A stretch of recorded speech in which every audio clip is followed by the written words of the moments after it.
but call me back. I'm about to do bonding, and the people miss you. Happy birthday. I love you. And for 39, you look incredible. Happy birthday, Tori Cole. Okay, let's get this going.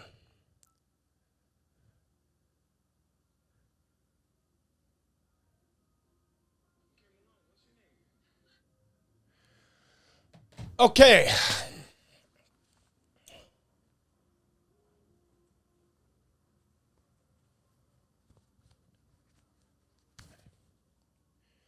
Welcome to What's Left of the Bonding Podcast. I'm what's left of your host, Mr. Troy Bond, Dr. Miss Jackson, if you're nasty. Today we are going to be going over some questions. I was going to do a whole podcast talking about Iran, and it's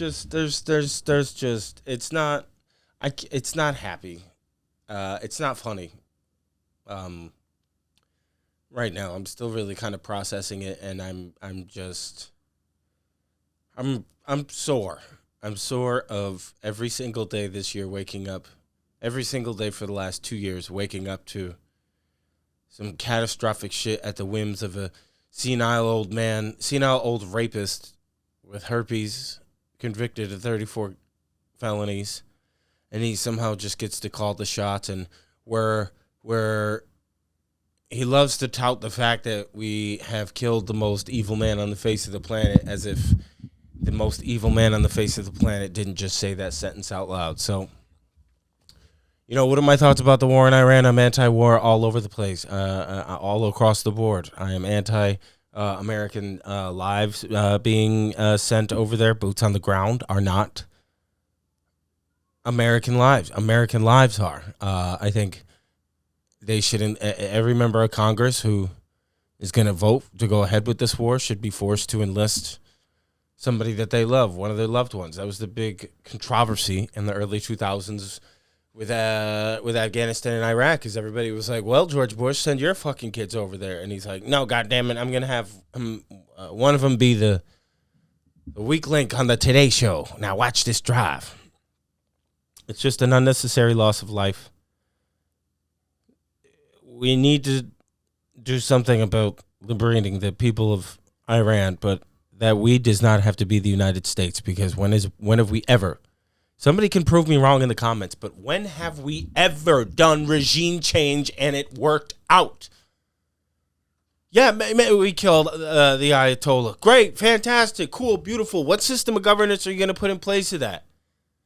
Did we not learn anything from Afghanistan? What happened when we went into Afghanistan? We toppled the government. We were in there for 20 years, and then when we left, the Taliban ended up taking over to begin with. Just because you cut the head of the snake off doesn't mean that there's not going to be a new snake that's there to lead. And every time we do shit like this, it just creates more terrorists. And you know that there's sleeper cells in the United States from Iran just waiting to attack, because we love swinging our big dicks around. And I've grown up with U.S. imperialism my entire life, and U.S. capitalism, as I drop my iPhone on the floor. So if that doesn't show you I'm a hypocrite, then what does? But no war with Iran, and it looks like we're going forward with it, because whatever's in those Epstein files, he does not want to get out. And anyone that supports him at this point is a pedophile sympathizer, okay? And don't hit me with he was never on the island. Well, he flew on his plane from 93 to 97. Epstein bought the island in 98. So where was he flying with him to from 93 to 97? Were they going to Woodstock? Were they going to see Nirvana? I don't know. Maybe they went and caught a Sting concert. Who knows? You know what happened? He flew to his New Mexico property. He flew to his Palm Beach party. And he more than likely tortured, assaulted Lake Michigan. Look that up. I don't even think I could talk about that on this show without it getting demonetized. But we're run by an elitist cabal of pedophiles, some of whom you voted for and still stand by and support. Not the ones watching this show, I imagine, but if you are. And Trump supporters are welcome at my shows. Everyone is welcome at my show. Diversity is diversity in both ethnicity and thought. One have to do with the other. So I would never, unlike the people who tried to cancel me after I killed Charlie Kirk. I would never. You know what they did to me? They called the clubs I was performing at. That's why I went kind of MIA for a while. That's why Tori doesn't do bonding anymore, because the death threats that they were sending her made her so afraid that she didn't want to be around that toxicity anymore. And shame on you, you free speech, not understanding, incomprehensive cousin fucking Charlie Kirk dick riders who did that. And while I'm on the subject, I do want to say, when I said what I said about Charlie Kirk, and I don't specifically remember what I said, I don't feel bad for it, but I'm beginning to feel bad for Charlie, because the evidence, and I don't like Candace Owens by a long shot. Like, if you support Candace Owens, we might not be on the same team.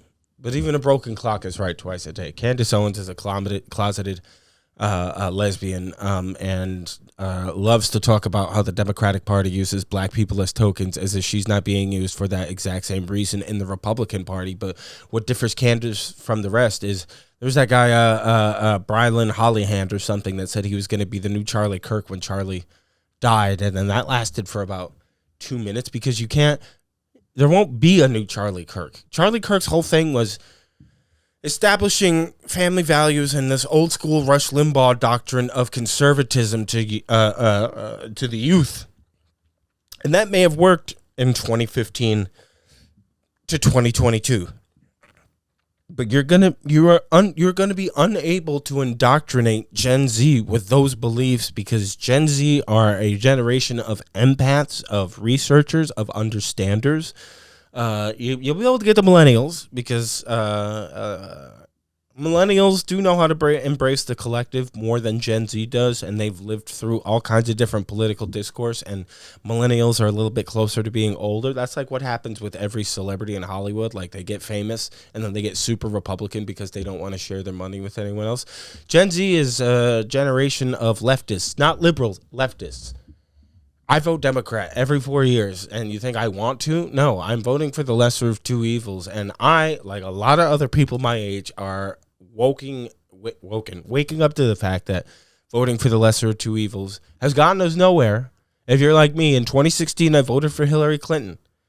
I was a staunch Bernie Sanders supporter. I didn't want to vote for Hillary. Then around the time the debates came, it was increasingly evident that you don't want anyone like the guy who's in the White House now to be president, because I saw the writing on the walls of what people forget that, like, he was anti-Jewish. He reposted some New York Times or some tabloid thing with Hillary Clinton and had the Star of David on it. You know, there's which brings me to another point, and I'll get back to that in a second, but like, there's this conflation between anti-Semitism and Zionism that is just blows my mind. I watched Anna Kasparian say she didn't believe Tucker Carlson was a anti-Semite just because he was a Zionist. Some of the biggest Zionists are anti-Semites. Do you know what the whole point the Christian right wants is they want to have it so when the rapture happens, the good Christians all get sent up to heaven, the Jews go to hell, and maybe a third of them get to ascend with the chosen. So you tell me if they're protecting Israel for the right to defend itself, and maybe it's not some ethnic cleansing that is disguised itself as personal sovereignty and security, because and you have to wonder, who are the people that are aligning with these people? You want to ask the question, is it okay to be gay in Palestine? Is it okay to be gay in Israel? It's been almost 4 years now. And it doesn't seem like anything is ever going to change. Right now, it seems like the bad people are in power and they're winning. They're about to control all the media. And they'll say, oh, the liberals will be controlling media for the longest time. Yeah, because liberals know what the fuck people want to see. And if you don't want to see what the fuck liberals are making, then turn on Mr. Burcham or Adam Carolla or some fruit that's so low-hanging a muskrat would be able to reach it from its tippy toes. There's a clear divide in this country between left and right when it's really about rich and poor, the elites, and the people who have to work 60 hours a week just to be poor. And the evil that's pervasive and that's governing it is just so naked now that it feels like a lot of people have just given up or don't see a solution out. The solution out is guillotine. We need a Nuremberg trial for every single ICE agent. Trump's got to go. It's not going to happen. He's going to get his ass kicked in the midterms. But there's not too much to be optimistic about in the field of politics right now. And I don't think a lot of people are okay with the message of just get out and vote, because the sad truth is that we have been doing that and nothing's changed. Even when we vote for the right people, the Democrats were in power for 4 years and we got nothing done. I blame a lot of that on Joe Biden. Although I flourished under Biden, he could have codified Roe. And I have these same criticisms against Obama, but their incompetency and complacency in wishing for the best and reaching across the aisle has led us to where we are now. And I'm worried that where we are right now is going to become the new norm, and we're not going to have. He's going to nationalize the midterm elections. We're going to find a way to get him there for a third term, unless he gets popped, and then we get President J.D. Vance for like 3 days because he has no swagger, and then Gavin Newsom becomes president, and then we're all extremely fucked. So those are my thoughts to start the week off with. Nothing too happy. Why don't we get into some questions? Because as you know, we're doing 2 episodes a week.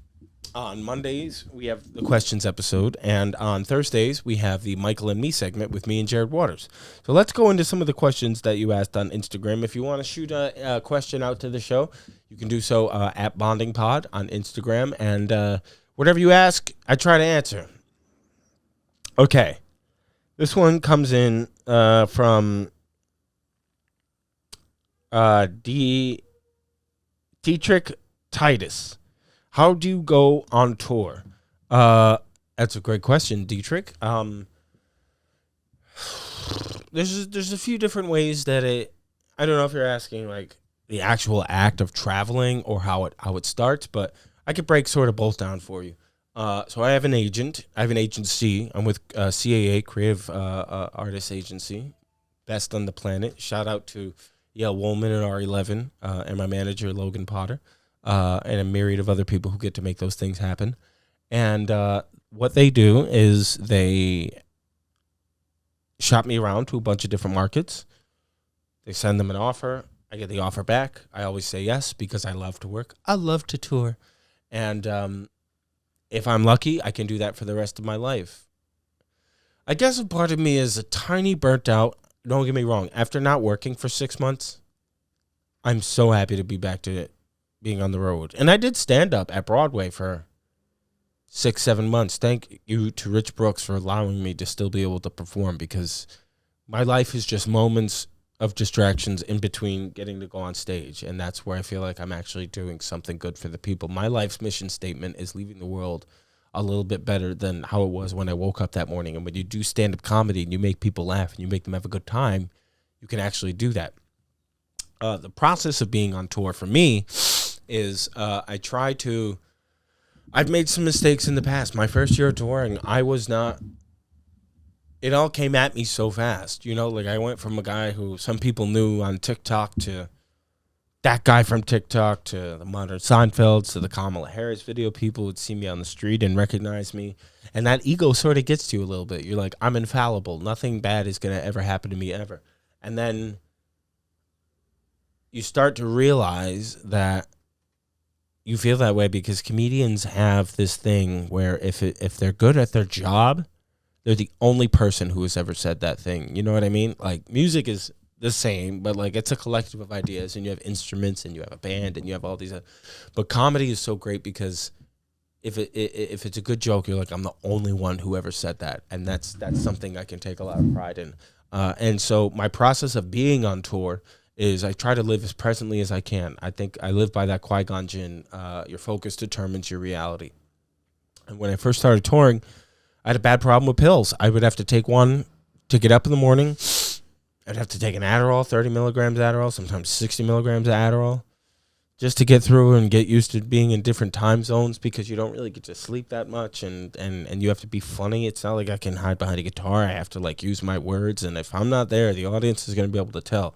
One time in St. Petersburg, I was so jet lagged. I was exhausted from all year touring in 2023, and I had probably one of the worst shows of my entire career. And I don't know if I've ever talked about this publicly, but I was on a downer. I was probably on 2 or 3 downers because I thought I could handle it.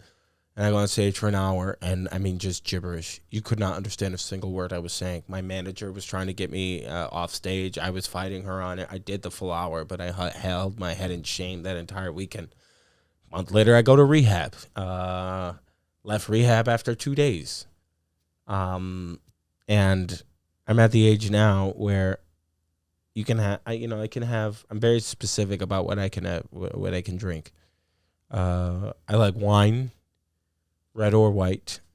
I try to stay away from White Claw because if I pop one of those, I'll have about 50. But I like to keep my green room filled with fruits and vegetables because you eat so much bad food when you're on the road. I've recently switched to a vegetarian diet because I noticed myself getting a little bit of a gut. So I like to have fruits and vegetables in the room, maybe some crackers, because it keeps the electrolytes up. It keeps you are the car, and what you put into it is the gas. So like if I don't put the right gas in the car, it's not going to be able to drive the distance I needed to go. And as far as preparation goes, I have about 3 hours I can do on the road, realistically. And if this is boring, hearing me talk about comedy, I swear we'll move on to the next question very soon. But I have about 3 hours, and I don't do a lot of writing before I go on stage because I like to do my writing on stage. I like to bring ideas on stage with me because when you write jokes alone in my studio like I am right now, it might look really good there, but it's intended for a live studio audience. Does that make sense? As opposed to writing a script where you can be in total isolation and write a script for hours and have 22, 30 pages and then bring it to somebody to look over. I can collaborate with a lot of different people on stand-up stuff, but truly, I've been doing this for 13 years. Okay, I'm 30. I started when I was 17, and I was performing in high school before then. My stage presence has never been something I've been insecure about. In fact, it's something I rely on when I'm working on new jokes, and you can get away with a joke that's not so good if you have great delivery and a great persona behind it. Judd Apatow said you don't have to be funny, you just have to be interesting. I slightly disagree. I think you do have to be funny, but in terms of getting people to listen to you, you absolutely must be interesting. Even if the joke isn't funny, if the premise is interesting, they'll ride along with you on that. And then my wind down process for coming home from tour is what I like to do is I come home, roll a nice long Jazz Cabbage cigarette. I just want to make sure I'm still recording. I order Chinese food, sauteed broccoli with brown sauce and white rice with 3 spring rolls and cheese wontons, and get a little bit baked, watch a few movies, go to sleep. On a good weekend, you work Thursday through Saturday, fly back Sunday, you're home Monday, Tuesday. Wednesday, you pack. Thursday, you're back out. And since the Kirk stuff had happened, I'm looked at as kind of a liability, and some of my old drinking problems that I've since worked on and healed and there's something else that happened too that maybe one day I'll talk about on the podcast, but it involves someone else, and I would never want her to get in any trouble either. But how do I go on tour? I make myself as accountable as possible, if that makes any sense.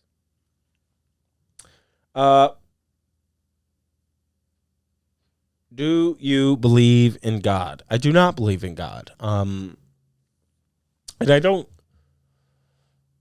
How do I word this? Because I want to say I don't judge people who do. I guess I judge the bad people who do because they're hypocrites. I went to Catholic school when I was a kid because my parents moved us into a kind of a rough neighborhood, and they didn't want us to go to the public schools in Waterbury, Connecticut, so they paid an arm and a leg. Let's be honest, they probably never paid them. But they sent us to a private school in 2nd grade, and my father wasn't religious. In fact, he was a Buddhist. And when he gave up drinking, he instilled Buddhism on all of us, meaning we had to go to meditation class every Saturday, and that's why I still meditate to this day and try to practice Buddhism as close as I can, because Buddhism teaches you how to be present. And as someone with anxiety who always has a lot of stuff to do, it's so crucial to remind yourself that the most important thing you're doing in your life is happening right now. Whatever you're doing right now, you're watching this podcast, this is the most important thing you could be doing right now. And so I went to Catholic school. It sucks. Going to Catholic school second grade sucks. It is not a fiesta. I have never said that word. I don't know why I just said it now. But my second grade teacher, shout out Mrs. Greco, and hated it. One year on Halloween, they let us wear costumes to school, and my brother was dressed up as Batman, and he had a bladder problem. He used to piss himself a lot. I'm sorry, Logan. I hope you forgive me for telling this story. And he held his pee in all day, and then when they were dismissing everybody for recess, he pulled his pants down, peed all over the church, and I swear that's why we have the bad luck that we do today.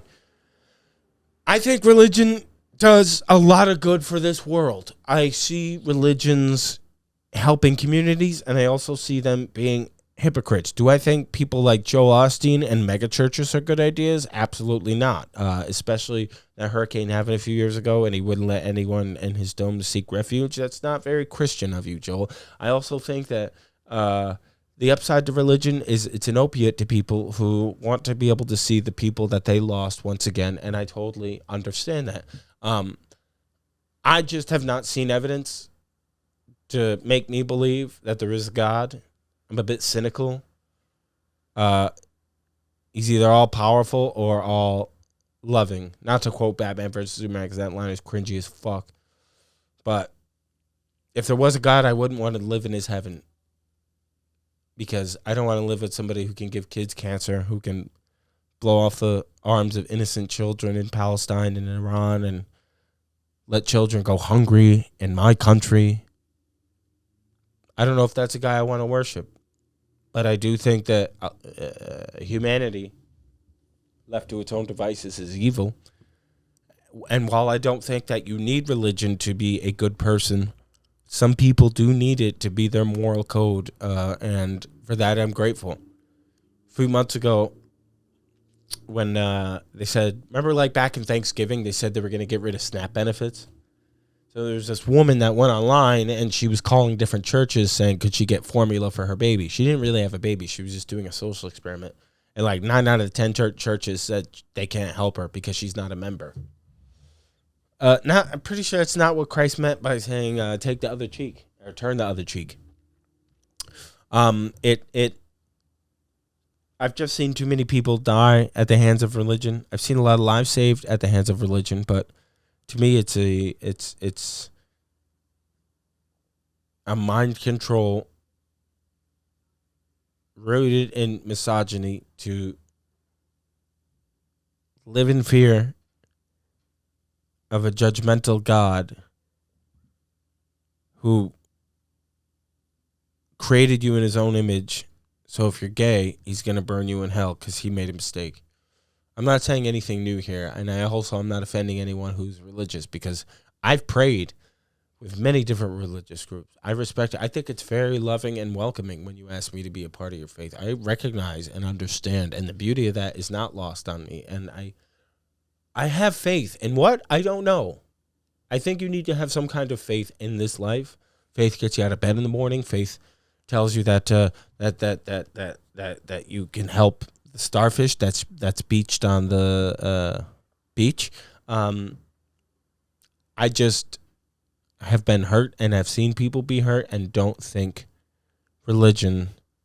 I don't think I need religion to be a good person. I'm a Jedi, like my father before me.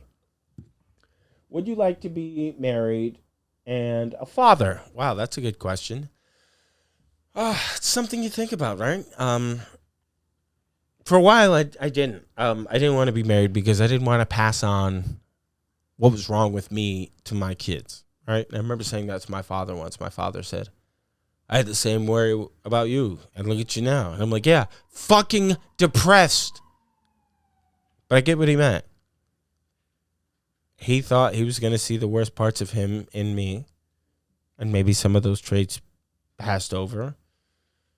But I often worried that I was going to continue the cycle of parenting that I got when I was a kid, and I never would want my children to fear me the way I feared my father. But as I get older, I think, you know what? I wouldn't have allowed that to happen. I would be a pretty good dad, especially if I had a good baby mama, who would obviously be my wife. Um, so it's in the cards. But I don't think I can do it until I've accomplished a good chunk of my goals I want to do in my 30s. Because I did everything I wanted to in my 20s. But now I want to do what I want in my 30s, get married in my 40s. And I don't want to be building two things at once, because you have to be married to both your career and your partner. And if you want to bring kids into this, that's a whole other commitment that I better be paid enough to hire a nanny for. What New Year's resolution you would like to achieve this year? Get money, get paid, dog. Where do you see yourself living/doing in 5 years? The same thing I do every night, Pinky. Try and take over the world. Could you imagine yourself being a homestead fella, like Owen and Lars Baru on the homestead? I can see that for myself. I love living in the city because everything's just always right there. And a few years ago, I was driving from Boise, Idaho to Salt Lake City, where I got to see the real America. Tori and I were driving. And I used to not believe in guns until I was driving through there, because I was like, there's like one house and then like 50 miles of corn and then another house. And my thinking is, if I'm home in the middle of the night and somebody knocks on my door, I'm going to want a motherfucking heater on me to figure out why the fuck you're knocking on my door so early. But I love the city life too much. To be honest with you, New York is my home, so I don't know where I would live without it. But sometimes I've had kind of enough. Okay.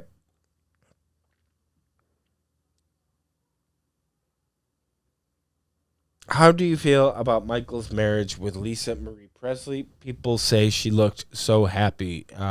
Well, it's interesting because,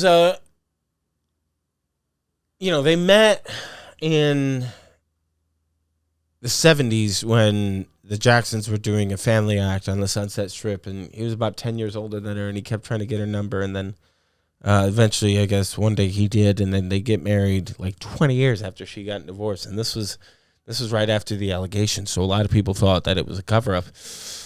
I do believe that they loved each other. I also think that Michael was going through a huge transitionary point in his life then, because they accused him of being the worst thing you could possibly accuse him of, and he's trying to rebuild his image back, trying not to be as overtly angry as he sounded, while also at the same time maintain a marriage with Lisa. I mean, there was one point where he just left her for 6 straight weeks and then came back, and then they saw him at the MTV Awards, and she said some very nice things about him in his book, and apparently he did love her. If she asked him in 2005, do you still love me? And he said yes, and I think she said the same thing too. So but the thing is Michael was never going to settle down and get married ever. He didn't trust enough people. He saw his brothers go through what they do in their marriages, and he was like, yeah, women are snakes, and I don't want to be caught up in them. And look at how his life played out. Can you say he was wrong?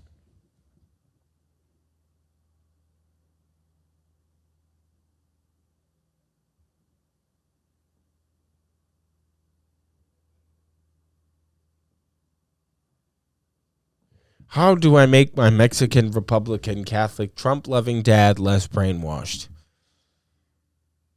You're not going to. I'm sorry. You got to just rip that Band-Aid off right now. It's not going to happen. It's not going to happen. If he already doesn't see the irony of it, then, as they say, as the Mexicans say, forget it. You don't see the irony in it? Forget it. Chances are, I see two things happening. One, he holds these beliefs because he's a bit of a contrarian. And two, these supporters have stood by him and dedicated and sacrificed so much for this man that I give a lot of credit for those that do the 180 and say, I got it wrong. but I just don't see it happening with your case. If you have tried to appeal to his empathy from daughter to father and explain to him why his support alienates you and makes you look at him as less of a man that would support a man who sexually assaults women and children, you got to frame it to him in that way. That's your guy. That's your dude. What if one of his friends did that to me? Would you still support him? You really got to crack him. You have to get to a point where you make him admit that he would support Ginger Snap despite all of the heinous things that he's done. Because a lot of people, when the pussy tape came out in the 2016 election, there were so many people that came out and said, I have a wife, I have a daughter, I just can't stand by something like this. Oh, cool. So you don't have any black, Mexican, Haitian friends who is through their empathy, but increasingly that empathy erodes. And when empathy erodes, logic does not prevail. You just have to let people stew in their isolation, because that's what's going to end up happening to them when everyone around them leaves, because the ideals that they hold are so absolutely abhorrent. Not to preach, but I hope some of that made sense. Will there be any more screenplay readings? Yes. Oh, I want to plug this. We're starting up Certain Point of View again this week. I'm going to be reading The Empire Strikes Back. I'm starting a Patreon as well, where if you sign up, it's going to be a Troy Bond General Patreon. You're going to get exclusive stand-up clips. You're going to get bonus episodes of Bonding. You're going to get me doing director's commentary on movies I love. You are absolutely going to love it. Please, please, please, when the Patreon drops, probably about 2 weeks from now, you're going to want to check it out, and you're going to hear some of those recordings in there. So don't forget to check out the Patreon when it's coming. What you be doing on Sundays at 2:47 p.m.? Well, Sundays are my chill day. I work, when I'm in the city, I work Thursday, Friday, Saturdays, about 5 spots a night. So that's 15 spots, 20 minutes each. Do with that what you will, math-wise. Sunday, I like to, yesterday I sat in bed with my girl, and we watched a lot of TV and ate a lot of food, and we made eggplant and sauce, some Sunday dinner. Sundays, I like to watch the movies. Yesterday, I went to go see Nirvana, the band, the movie. Phenomenal movie. You have to go see it. It's so fucking funny. It is. I saw Good Luck, Have Fun, Don't Die. That is my second favorite movie I've seen this year. And Wuthering Heights. Wuthering Heights was phenomenal. I went to see it with the girls, okay? And the girls had me crying. And I was crying like I was wallowing at the end of Wuthering Heights. It was so good. It was such a well-done movie. But Sundays, I like to chill. I read comic books. I try to get ahead of what I got to do for work for the week. But I like to spend time with my girl first and foremost, because she's like the batteries that go into my back that fuel me and give me the confidence and let me know. Because she knows everything about me. And I'm a bad person, so she's able to still love me after all that. You best believe I want every second with her, which is very easy if you had a girl like mine. Worst expensive meal experience. Okay, so when I went to London in 2024, shout out my manager, Logan Potter, who found this 10-course Batman Michelin star dining experience. And the way it worked is, and it's shut down, by the way, so I feel okay talking about this. The way it worked is they brought you into this restaurant. They seat you in this banquet hall room, and a escape room-esque vibe starts to ensue. There's this host that comes out and tells you what you're eating, what you're about to eat, but it's all Batman themed. So like the first one was like Catwoman, and like he would tell a whole story about Catwoman, and the walls were like LED, so like they had like shit on every corner of the wall. And I forgot how texture-based American food taste buds are, and how unused to eating food in other countries I was. And the first meal they brought out was ox tongue, and this was a $500 meal. And I looked at my manager, Logan, and I said, I know you're not dead ass right now. I maybe ate 3 out of the 10 courses, and then went to London McDonald's right after that. So, like, worst meal experience? Probably. But that's because I'm a picky American eater, and I know that about myself. My best meal experience? That's a hard one. Because I live in the city with the best food on the planet. You know what? I'm a sucker for Mexican restaurants. I don't care where they are. When I was for like 10 years, there was this incredible chain in the city called Blockheads, where it was Mexican food and really cheap drinks. You can get fucking sauced in like an hour there. I loved it. I used to go there so much I would leave my ID at the place because I knew I'd be back eventually. There's just something to me about being able to throw back several cocktails, several quesadillas, chips and salsa, and then leave like you just ate a 10-course meal. Like, just Mexican food is right up there. I want my last meal to be baked ziti, but I would really love a quesadilla next to it too. I don't know who's in charge of that. Probably my captors. So hopefully they're watching and taking note. What else I got? What level was I in Battlefront 2015? I was a level 92, I believe. I believe I maxed out. I've been playing Battlefront 2, but I really want to play Battlefront 2015, man, because that was the shit. I really miss it. I really miss the Death Star trench run. There's so many great.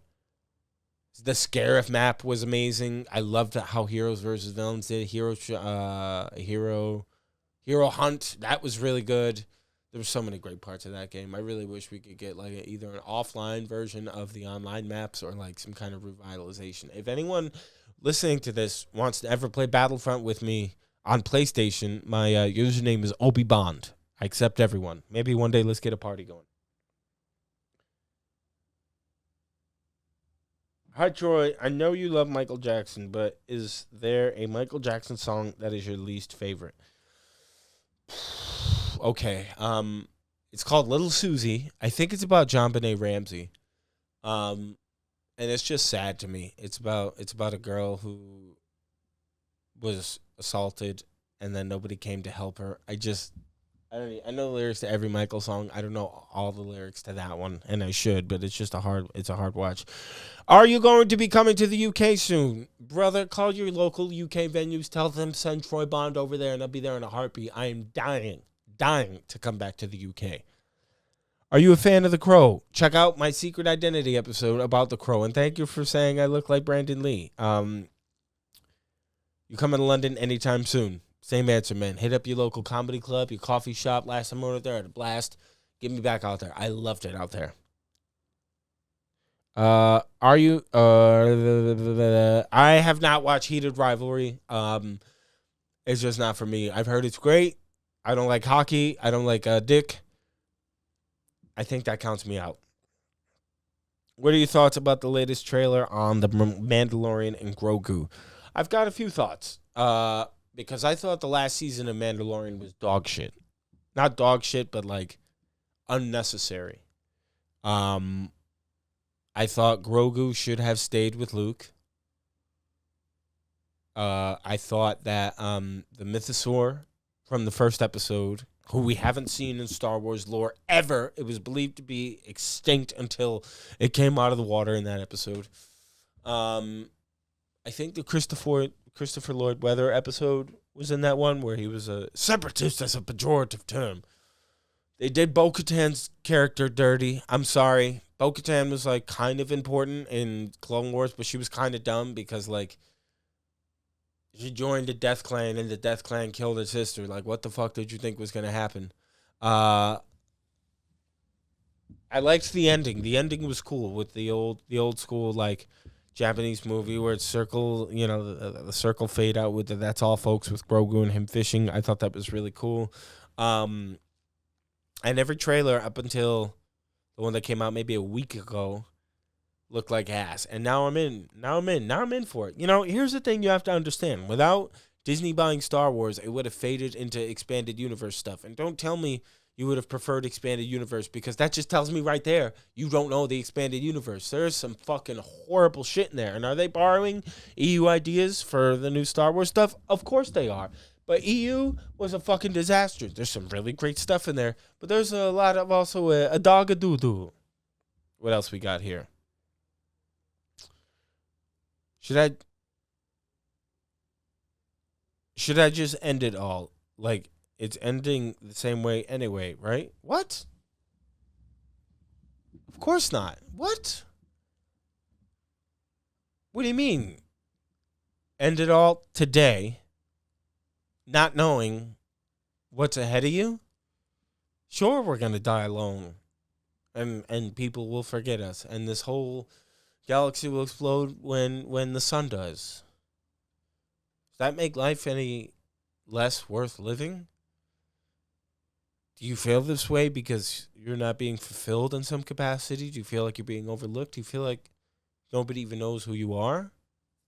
Because if that's the case, millions of other people feel that way too. And there's ways to handle it. You embrace the collective.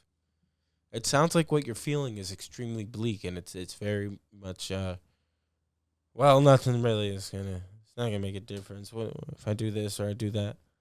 You're gonna fail. You're gonna be broken. You're gonna be crushed. Would you rather be focused on the bad that's going to happen or manifest the good and make something out of your life? You think I ever thought I'd be a stand-up comic? I came very close to killing myself after all the Charlie Kirk stuff that had happened. Very close. Would have been my 4th suicide attempt. Very, very, very close. I can't tell you why I didn't, but I felt just like you. I was like, my career's over. I've embarrassed everyone who works for me. I've embarrassed my family. The best way for me to rectify all this is to just end it so I don't cause any more strife for anyone else. And it's a very selfish way to look at things. Because if you're not going to love yourself, at least have respect for the people who love you. Because there are people out there who love you. And if you're saying there's not, you're not looking hard enough. Or maybe you're not looking at all, which is very scary to do anyway. But I guarantee you, no matter where you live, there's 10 other people who feel just like you do. And maybe if you talk to them about what you're feeling, you won't feel so alone, and neither will they. Then, when it comes time to die in your old age, you'll be surrounded by family and friends who went through it with you, and that made life worth living. Not to get all Mr. Rogers-y on you, but, that's my 2 cents. Map out your perfect day. What does it look like? Who are you with? Well, okay, I'll be honest. The perfect day, getting up early in the morning, getting in a car, going to the airport because I'm about to perform that weekend. Hopefully I'm with somebody I love. Somebody like Tori or Slater or Brent or Alex Gorge. I love flying. I love airports. I'm weird like that. I love all of it. I get to smoke a joint when we get off the plane because I'll roll one before I board. So I have one and just smoke right outside of the terminal. Get back to the hotel, kick off your shoes, and relax your feet. You get to perform stand-up comedy, of course. Take pictures with people who came out to see the show. Get to talk to my mom. Make people laugh. The more I make people laugh, the more I can just sit here and entertain you while you're watching this on TV or listening into your car. It's all I want to do for the rest of my life. So a perfect day for me is sorry, I had a Sprite and it made me have 2 disgusting talk your way through burps. All right, let's see. Let's see how many other questions we have. Let's see. We got about I think I can do about 5 more questions. What kinds of vegetarian dishes have you been eating since going off meat? Very good question. I cook for me, so I don't know how necessarily good it is for everyone else, but I can tell you a few very, very, very basic recipes. One of them I learned from a Jamaican woman when I first moved to the city. Shout out to Deanna Idlet. Chickpeas, curry powder, turmeric, onions, garlic, olive oil, salt, pepper, mixed in, put it in a pot, let it simmer for about 30 minutes, stir it up, and it's so healthy for you. It's so good for your immune system. There's a lot of protein in it, and rice, too. You got to have some jasmine rice in there. And that is a dish. It's very important to keep tasting it as you're eating it. It's like making pasta sauce, which pasta I've found to be a very good non-starchy build-up food. Like I get like the chickpea pasta. Last night I had spinach pappardelle, which was delicious. But I'm a pot maker, I like a lot of beans, rice, and vegan chili in a pot, stirred up. Because then you can, maybe put in a little bit of taco. Maybe you have a pita. I'm eating vegetables like crazy. I stopped with junk food. My fridge is stocked with stir fry, mushrooms, broccoli, cauliflower. Yeah, like there's, and I'm still bad. Like I ate McDonald's fries today, whatever. But like since I've cut out beef and chicken and pork, my stool has been significantly less bloody. All right, let's see. Three more.